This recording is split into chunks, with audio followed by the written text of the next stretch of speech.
कारण लहानातल्या लहान माणसापासून आपल्या भारतीयांना सोन्याची प्रचंड अशा प्रकारचं वेड आहे, प्रचंड अशा प्रकारची आवड आहे आणि ही परंपरा सुरुवातीपासून चालत आलेली आहे।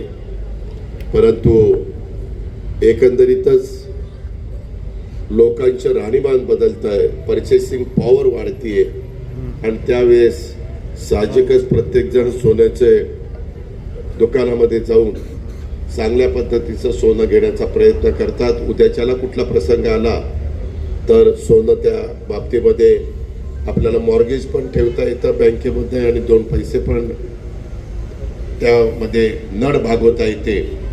आपल्या इथं काही गोल्डन मॅन म्हणून देखील काहींची ओळख आहे, काहींनी तर सोन्याचे कपडे शिवलेले होते तेही आपण बघितलेले आहेत, पण ते अति होत आहे।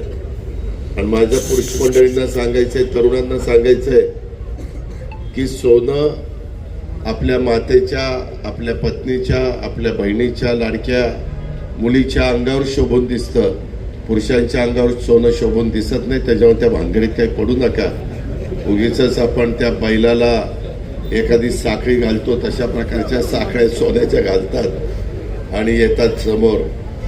काही खरं तर ते त्यांच्या पैशाने येतात, मला त्याच्याबद्दल काही बोलण्याचा अधिकार नाही, पण त्यांनी तेवढं सोनं त्यांच्या घरातल्या ते स्त्रीधन म्हणून आपण बघत असतो, त्यांना दिलं तर ते जास्त चांगलं होईल।